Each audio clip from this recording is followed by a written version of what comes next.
Needless to say, once the bastards heard about him, he never got there. Oh, my girlfriend.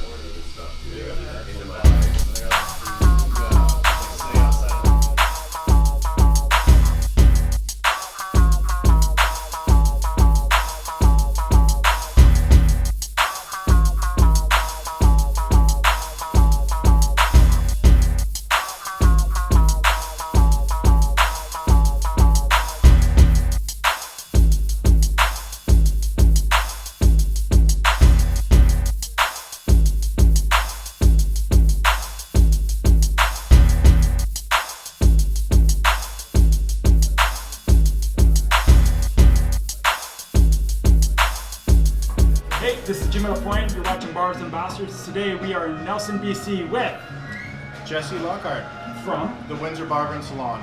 And we're having lunch at Pitchfork here in Nelson. Cool. So how long have you been barbering for?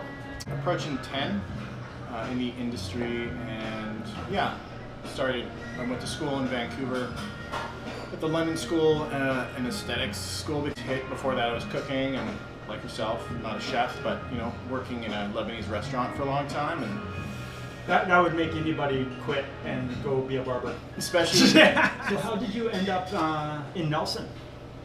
Well, when I was about 10 years old, my mom got engaged to a guy in Victoria, and he had property back here, and so they moved here. We moved from Victoria to Nelson in '85, and yeah, just went to school, lived out in Balfour in the country, and junior high school, etc. And then kind of left and lived abroad and returned back to this beautiful place because it's got everything you could imagine here, really. Actually, that's funny because I'm literally the opposite. I was born in Nelson, yeah, that's right, and then moved to the island in like 85, right. 84. And I was born on the island and moved to Nelson in '85. So it's almost as if we're like twins, Yeah. separated at birth. Yeah. But you're much more handsome than I am. Well, so how long has Windsor Barber Shop and Salon been going? It's been about 5 years in March. So this is my first business ever, and it was pretty.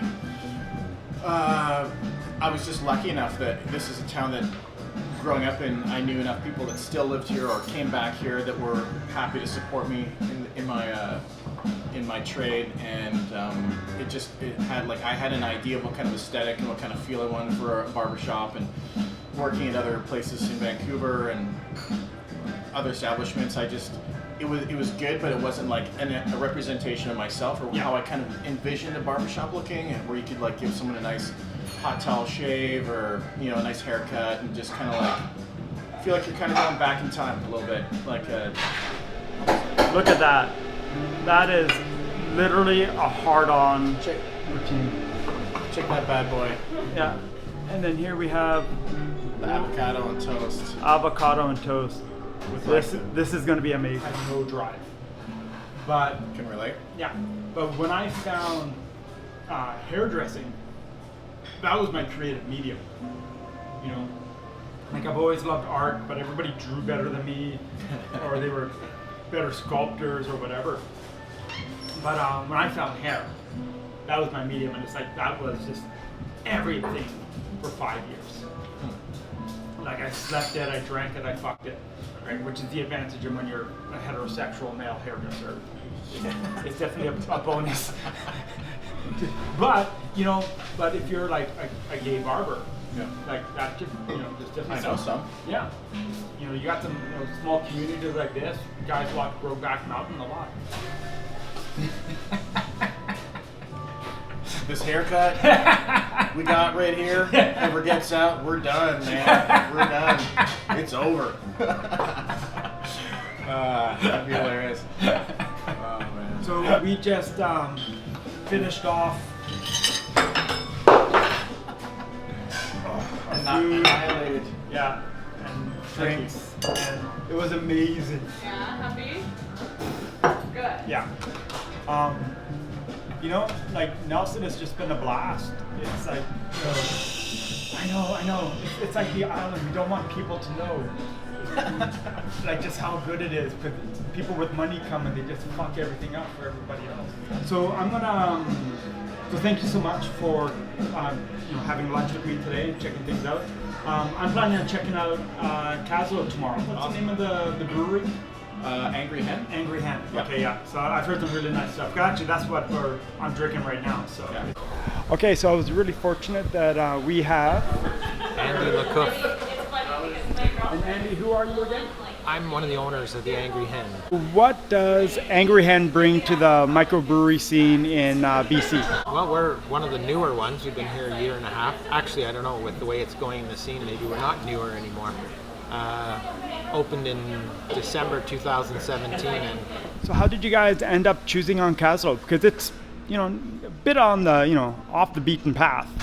it's funny, that's what one of our financial people asked us when we first launched the project. And my answer was pretty simple. It's because I live here. And, it's a funny thing about a modern craft brewery. If you look at the BC Guild website and they talk about the history, it makes it sound like craft beer started in the 80s. And certainly that's a big part of it. But this town actually had its own craft brewery 120 years ago called Kaslo Brewery. So, What does Angry Hen bring to the microbrewery industry? I think we're, making really good examples of beer styles and throwing in some fun stuff in between. And we represent what small craft independent brewing should be all about. It's the real deal here. Really good beer. We have a great location. A little bit out of the way, but it's sure worth the trip to come check us It's out. the Happy Cock. Oh, who doesn't love a Happy Cock? It's just fantastic. I can have a Happy Cock every day. Okay, so I've just been kind of chilling, sitting, absorbing in my last few beers, and it's starting to get sunny out, so I'm gonna go ahead for lunch in a minute and get back on the road to ride.